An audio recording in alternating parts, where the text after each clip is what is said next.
Hello दोस्तों, नमस्कार। स्वागत है आपका हमारे यूट्यूब चैनल उत्तराखंड जी के वेरी इजी ट्रिक्स में। और आज की इस वीडियो में हम बात करने वाले हैं दोस्तों हिंदी पोस्टमार्टम क्लास पार्ट 35 के बारे में। इससे पहले हम हिंदी की इस सीरीज में दोस्तों 34 पार्ट आप लोगों को प्रोवाइड करा चुके हैं। अगर आपने वो पार्ट्स नहीं देखे हैं तो आप हमारे यूट्यूब चैनल में प्लेलिस्ट में जा करके हिंदी पोस्टमार्टम क्लासेस नाम से जो प्लेलिस्ट है वहाँ पर चले जाइए और इससे पहले के 34 पार्ट्स को देख लीजिए। वहाँ पे भी हमने हिंदी से संबंधित कई महत्वपूर्ण प्रश्नोत्तरी और कॉन्सेप्ट के बारे में बात की हुई है।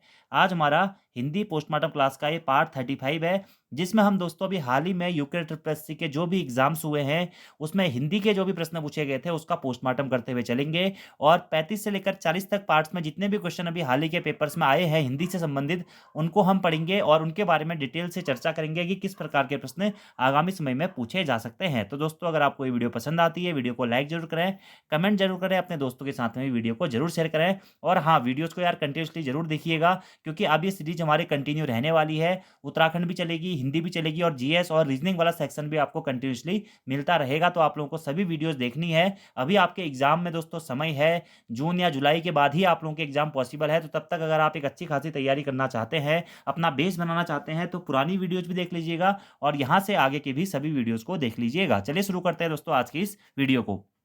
आज का हमारा पहला प्रश्न है, महोदार्य में संधि है। महोदार्य में कौन सी संधि है? तो सबसे पहले दोस्तों मैं आपको संधि के बारे में कुछ चीजें बता देता हूं।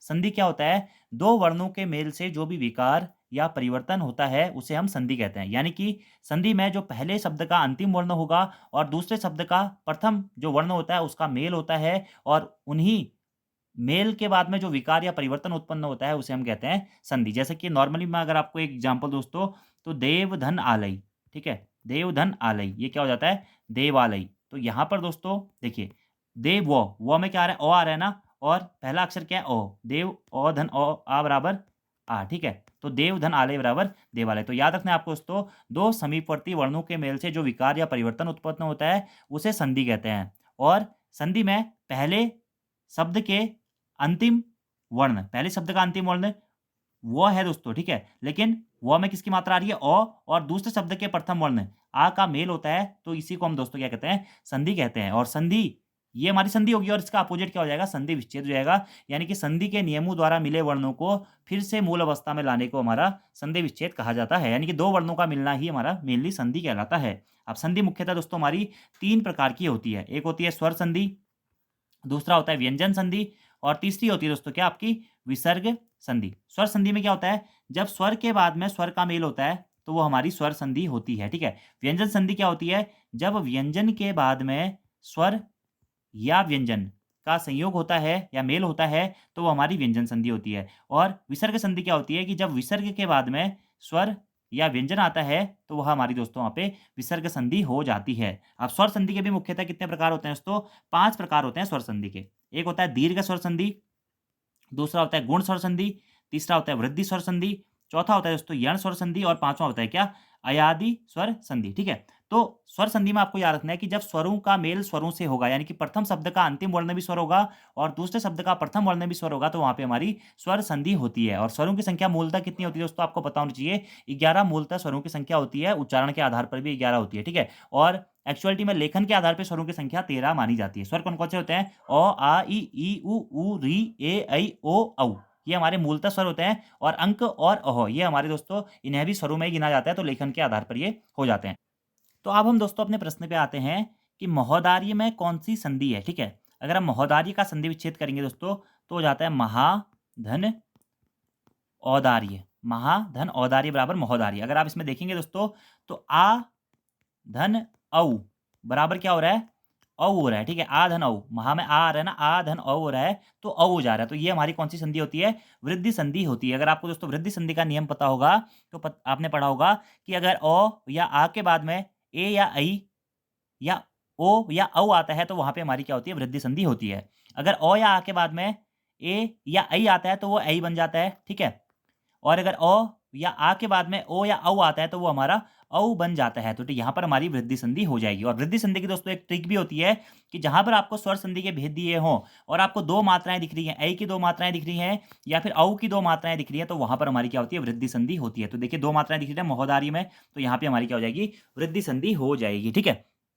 और इसका सिंपल सा दोस्तों एक फैक्टर भी है, देखिए स्वर संधि के 5 भेद होते हैं। सबसे पहला दीर्घ संधि, जब समान स्वरों का मेल समान स्वरों से होता है तो वहाँ पे दीर्घ संधि होती है। ओ या आ का मेल ओ या आ से होगा, ई या ई का मेल ई या ई से होगा, ऊ या ऊ का मेल ऊ या ऊ से होगा।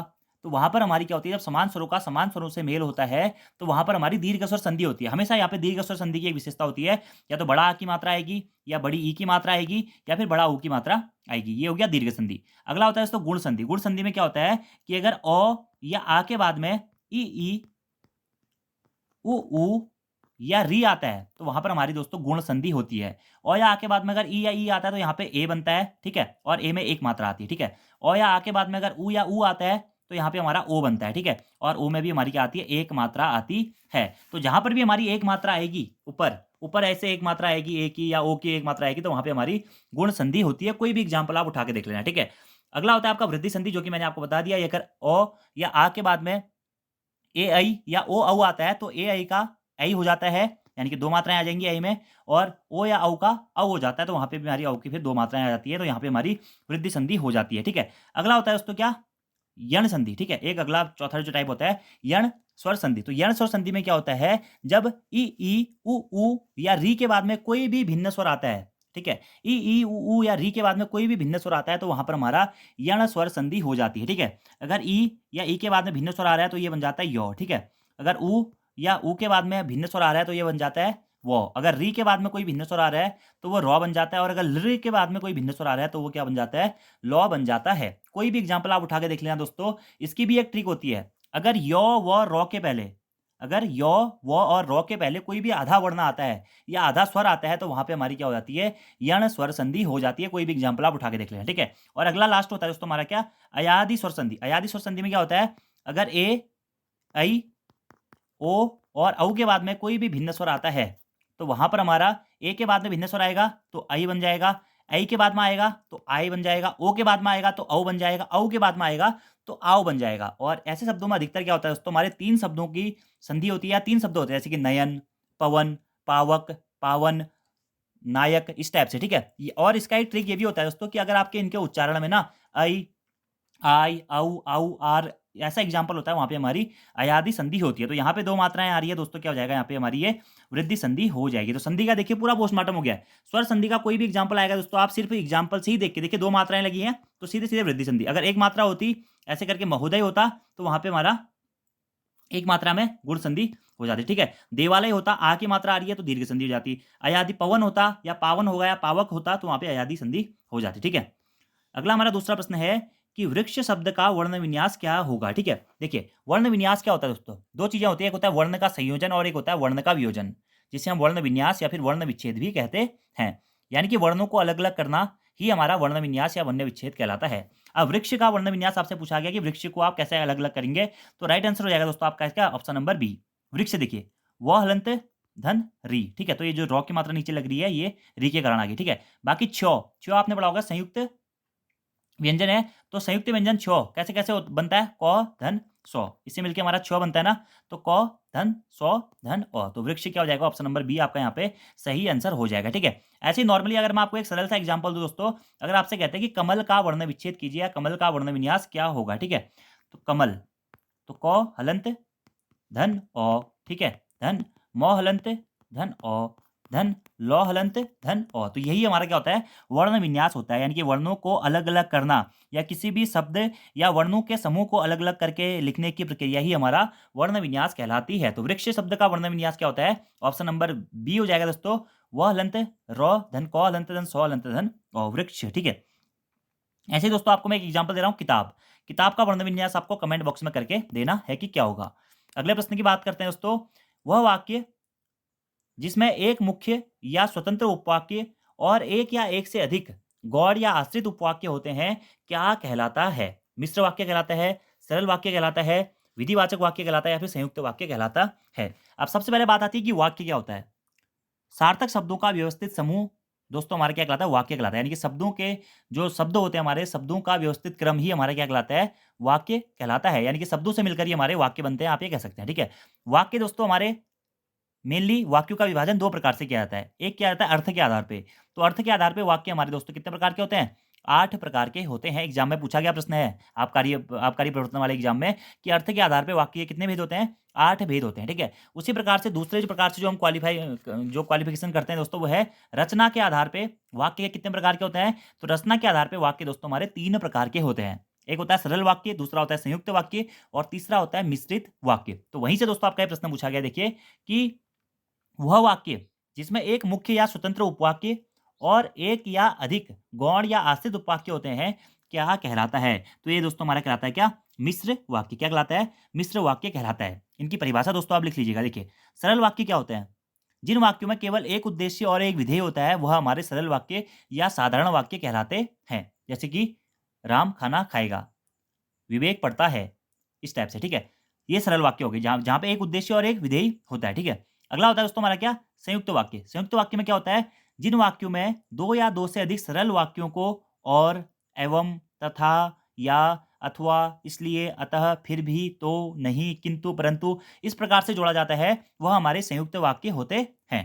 अगला होता है दोस्तों हमारा क्या? मिश्रित वाक्य या फिर मिश्र वाक्य।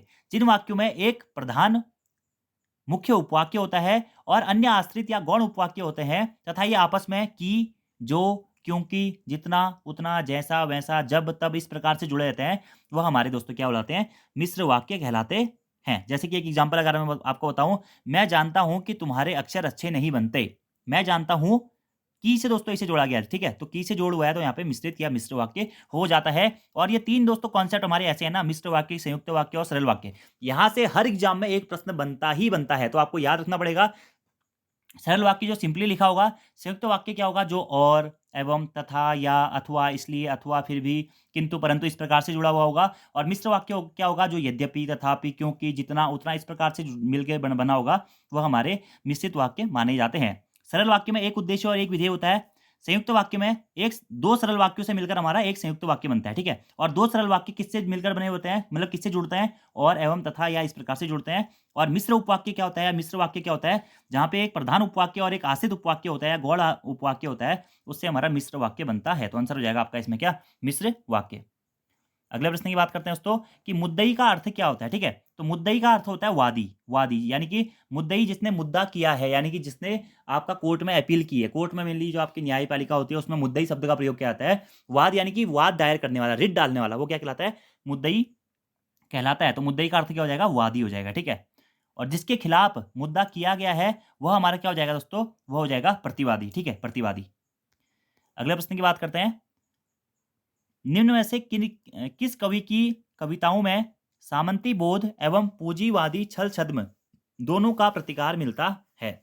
शैलेश मटियानी, मंगलेश डबराल, राजेश जोशी या फिर शेखर जोशी जी। तो अच्छा प्रश्न है दोस्तों, काफी डीप में आयोग के द्वारा यह प्रश्न पूछा गया था।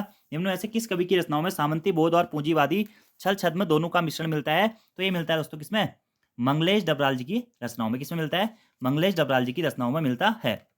अब मंगलेश डबराल जी के बारे में दोस्तों थोड़ा बहुत पढ़ लेते हैं क्योंकि ये बहुत इंपॉर्टेंट है आयोग के पॉइंट ऑफ व्यू से। इससे पहले भी आयोग ने मंगलेश डबराल जी से 2 से 3 बार प्रश्न बैक टू बैक पूछे हुए हैं।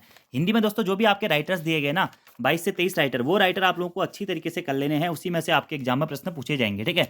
इससे पहले भी दोस्तों मैंने आपको राइटर्स के ऊपर कुछ ऑब्जेक्टिव पार्ट्स वाली वीडियो दी हुई है, अगर आपने वो नहीं देखी है तो आप उनको भी जरूर देख लीजिएगा। वहाँ से भी आपको एग्जाम में काफ़ी ज़्यादा हेल्प मिल जाएगी और डायरेक्टली सभी प्रश्न वो आपको वहाँ पर मैं करा चुका हूँ। देखिए, अब मंगलेश डबराल जी के जन्म के बारे में सबसे पहले हम जानते हैं दोस्तों। इनका जन्म हुआ था 16 मई 1948 को टिहरी गढ़वाल के काफलपानी नामक गांव में। टिहरी गढ़वाल के काफलपानी नामक गांव में 16 मई 1948 को इनका जन्म हुआ था। इन्हें एक प्रसिद्ध लेखक, अनुवादक, कवि, संपादक और साहित्यकार के रूप में जाना जाता है। और इनकी कविताओं में सामंती बोध एवं पूंजीवादी छल छद्म दोनों प्रकार का प्रतिकार हमें देखने को मिलता है। और इनकी रचनाओं के बारे में ऐसा कहा जाता है कि इनका सौंदर्य बोध सूक्ष्म है और भाषा इनकी क्या है? पारदर्शी है। अब इनकी कुछ रचनाएं हैं दोस्तों, वो आप नोट डाउन कर लीजिएगा, या कुछ इनकी पुस्तकें हैं या काव्य संग्रह, जैसे कि क्या?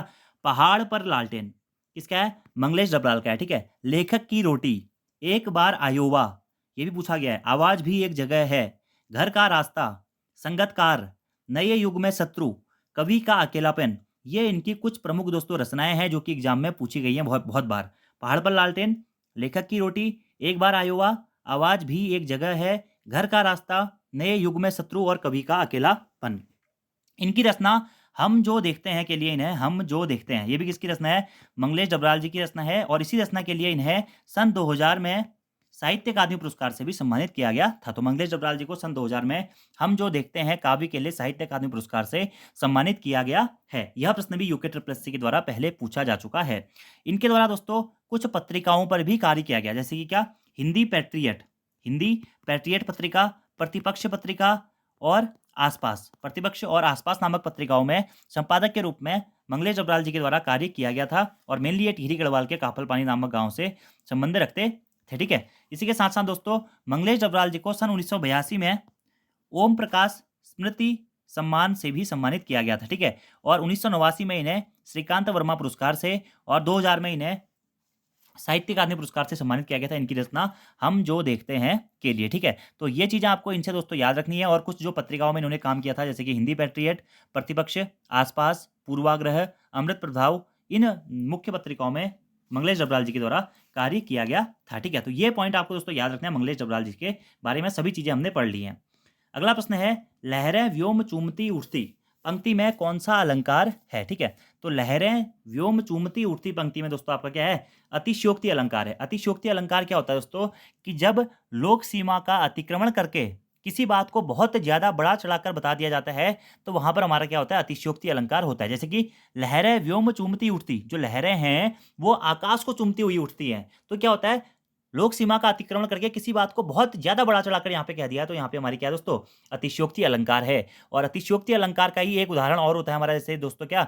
पानी परात को हाथ छुओ नहीं, नैनन के अबसो पग धोए। ठीक है, पानी परात को हाथ छुओ नहीं, नैनन के अबसो पग धोए, यानी कि पानी की परात को तो हाथ से धोया नहीं, अपने आंसुओं से ही पांव धो दिए। ठीक है, जो श्री कृष्ण और सुदामा का व्यंग था, वहां पे कहा गया है कि श्री कृष्ण से जब सुदामा मिलने गए तो सुदामा ने पानी से तो उनके पांव धोए ही नहीं, अपने आंसुओं से ही धो दिए। ठीक है, तो यही हमारा क्या होता है? जब किसी बात को बहुत ज्यादा बड़ा चढ़ाकर कहा जाता है तो वहां पे हमारा अतिशयोक्ति अलंकार होता है। अलंकार क्या होता है? अलंकार का मेन अर्थ होता है दोस्तों क्या? आभूषण, सजावट या श्रृंगार। काव्य की शोभा बढ़ाने वाले या काव्य की शोभा बढ़ाने के लिए हम जिन भी चीज़ों का प्रयोग करते हैं वो हमारे दोस्तों अलंकार कहलाते हैं, मेनली काव्य की शोभा बढ़ाने के लिए। ठीक है, जैसे कोई भी स्त्री आभूषण पहनती है या गहने पहनती है अपनी सुंदरता को बढ़ाने के लिए, उसी प्रकार से काव्य की शोभा बढ़ाने वाले शब्दों को हम अलंकार कहते हैं। ये आपको याद रखना है। अलंकार के मुख्यतः हमारे 3 भेद दोस्तों माने जाते हैं। ठीक है, शब्दालंकार, अर्थालंकार और उभयालंकार। ठीक है, जब शब्दों के माध्यम से काव्य की शोभा बढ़ती है तो शब्दालंकार होता है, जब अर्थ के माध्यम से काव्य की शोभा बढ़ती है तो अर्थालंकार होता है, और जब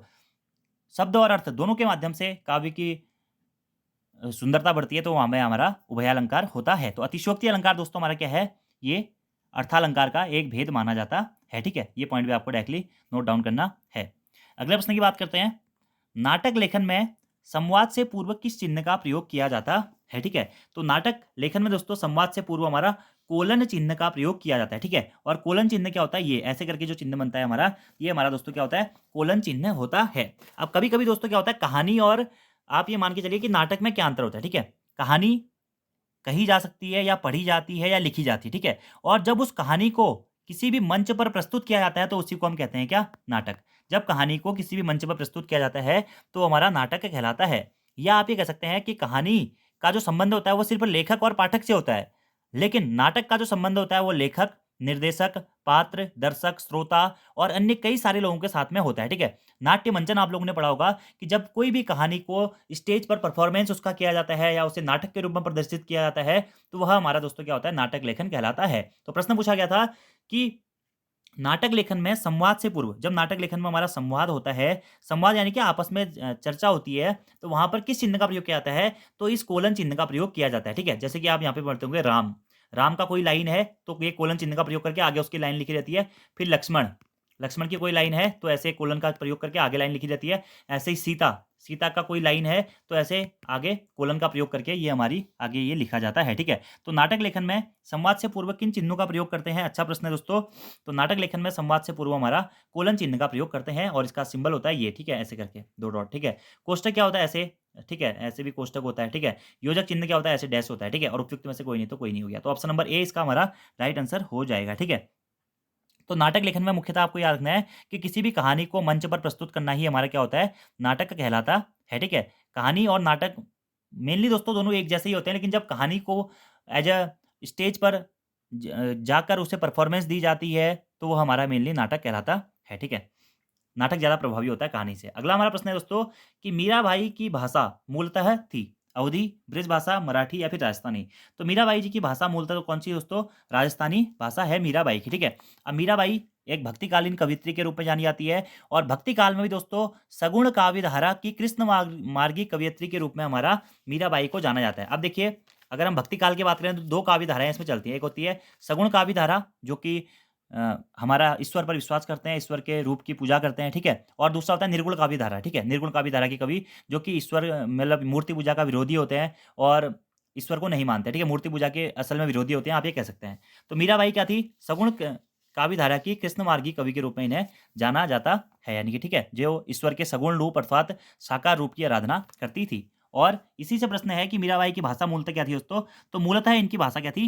राजस्थानी थी, लेकिन इनकी भाषा में राजस्थानी के साथ-साथ में कहीं-कहीं ब्रज भाषा का प्रयोग भी किया गया है। ठीक है, कहीं-कहीं पे ब्रज भाषा का प्रयोग भी किया गया है, लेकिन मूलतः यहाँ पे पूछा गया है दोस्तों प्रश्न, तो आंसर क्या हो जाएगा? राजस्थानी ही हो जाएगा। ठीक है, अब मीराबाई जी के बारे में थोड़ा बहुत जान लेते हैं दोस्तों।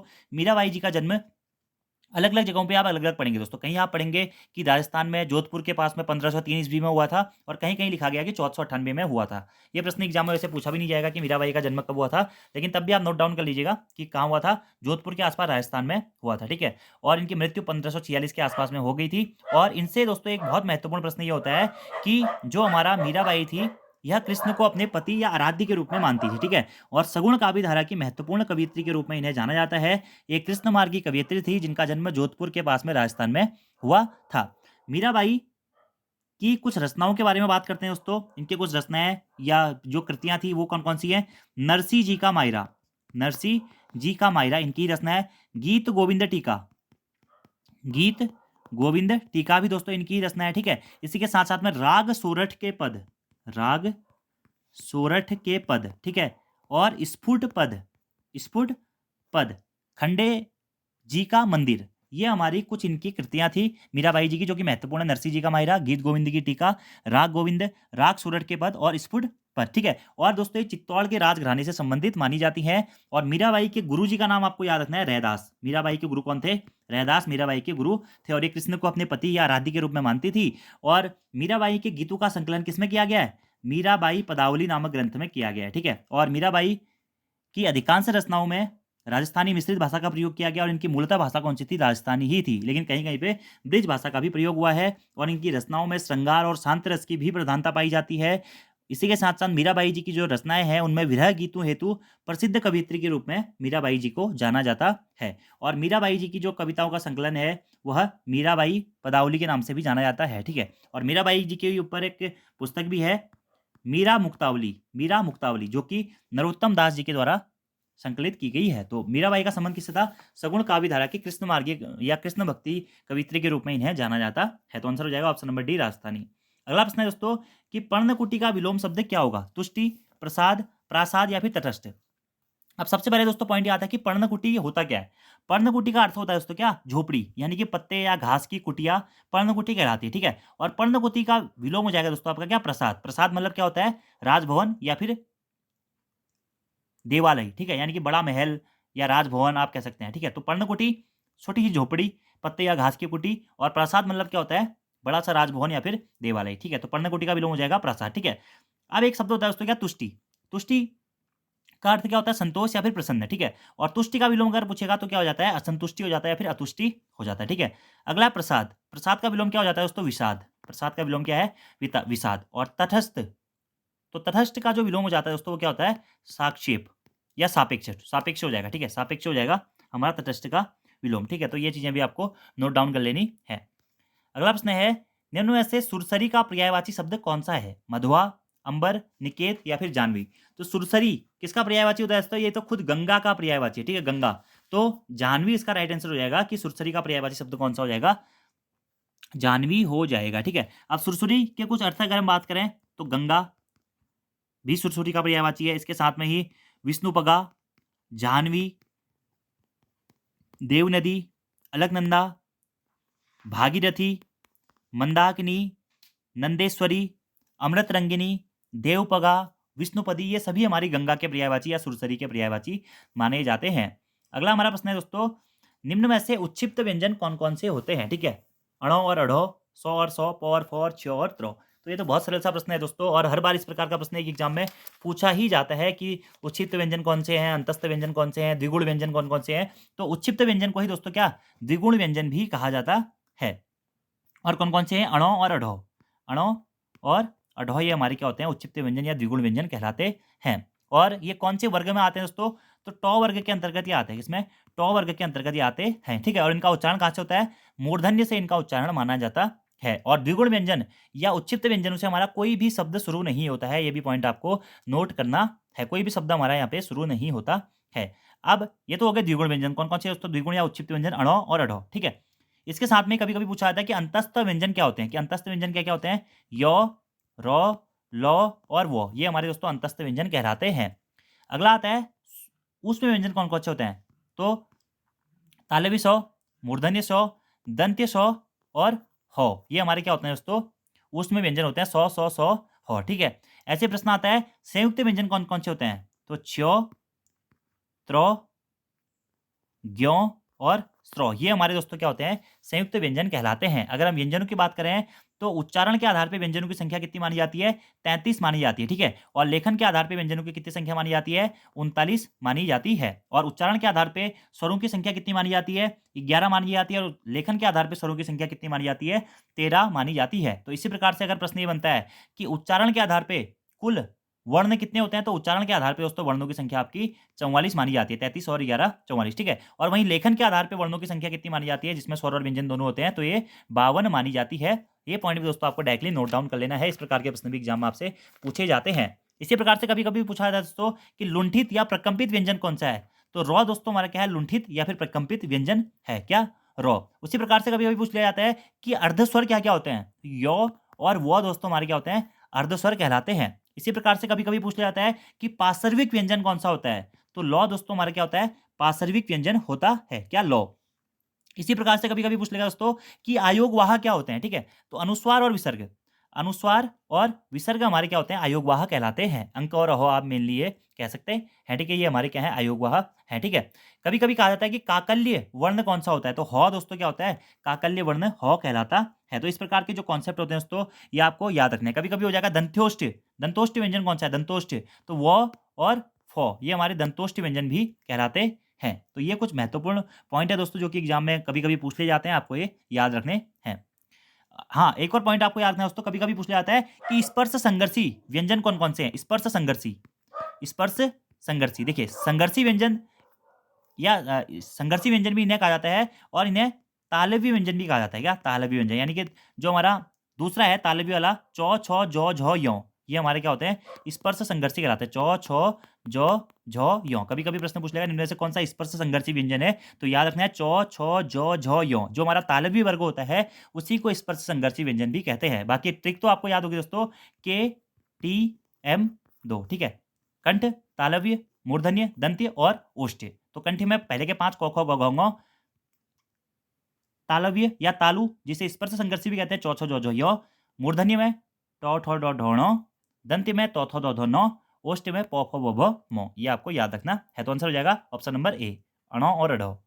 अगला प्रश्न है पूर्वी हिंदी की बोलियां कौन कौन सी है, भोजपुरी, मगही, मैथिली, अवधी, बघेली, छत्तीसगढ़ी, उपयुक्त सभी या जयपुरी, मारवाड़ी और मेवाड़ी। देखिए ये प्रश्न भी मैं आपको बहुत बार बता चुका हूं, और मैंने कहा था दोस्तों आपसे जब भी मैं आपको ये सीरीज करा रहा था कि इस टॉपिक से हमेशा प्रश्न पूछा जाता है। तो पूर्वी हिंदी की मुख्यतः 3 बोलियां मानी जाती है, ट्रिक भी बताई थी आपकी ABC, अवधी, बघेली और छत्तीसगढ़ी, ये पूर्वी हिंदी की हमारी बोलियां है। अगर हम बात करें तो हिंदी को 5 वर्गों में और 5 वर्गों के अंतर्गत 18 बोलियों में विभक्त किया गया है, ठीक है। 5 वर्ग कौन कौन से हैं या 5 उपभाषाएं कौन कौन सी हैं हिंदी की, राजस्थानी, पश्चिमी हिंदी, पूर्वी हिंदी, बिहारी हिंदी और पहाड़ी हिंदी। जिसमें से पूर्वी हिंदी के अंतर्गत हमारी क्या होती है, 3 बोलियां आती हैं, कौन सी, अवधी, बघेली और छत्तीसगढ़ी।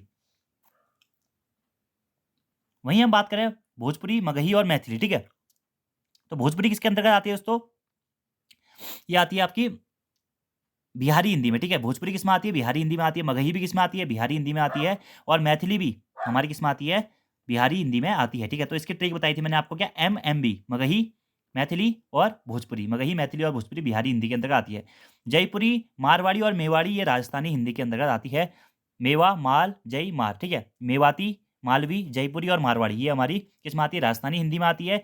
पूर्वी हिंदी में कौन कौन सी आती है, कब कब है, सॉरी ये पश्चिमी हिंदी में कौन कौन सी आती है, कब कब है, यानी कि कौरवी, बुंदेली या हाँ बुंदेली। अगले के से दोस्तों आपका हो जाएगा क्या, कन्नौजी। अगले बी से हो जाएगा ब्रज भाषा, और एच से हो जाएगा क्या, हरियाणवी, जिसे बांगरू भी कहा जाता है। वहीं अगली होती है पहाड़ी हिंदी, तो पहाड़ी हिंदी के अंतर्गत 3 बोलियां आती है, कुमाऊनी, गढ़वाली और नेपाली। ये पॉइंट आपको याद रखने हैं। और आज का दोस्तों लास्ट क्वेश्चन और आपका होमवर्क का क्वेश्चन है कि विपात्र के लेखक कौन है, गजानन माधव भुक्तिबोध, गिरजा कुमार माथुर, धर्मवीर भारती या फिर रघुवीर सहाय। तो दोस्तों आज मैंने आपको ये 12 से 13 जो प्रश्न करवाए हुए हैं काफी डिटेल्स में कराए हैं। अगर इससे संबंधित कोई भी प्रश्न भविष्य में पूछा जाएगा तो वहां से आप आसानी से कर लेंगे। लेकिन अगर आप वीडियो देख रहे हैं तो आप नोट्स बनाते हुए जरूर चलें, नोट्स में छोटी छोटी चीजों को जरूर ऐड करें ताकि एग्जाम पे टाइम पे आप इन चीजों को रिवीजन भी कर सकें। ताकि दोस्तों वीडियो पसंद आती है तो वीडियो को लाइक जरूर करें, कमेंट जरूर करें, अपने दोस्तों के साथ में भी जरूर शेयर करें। धन्यवाद।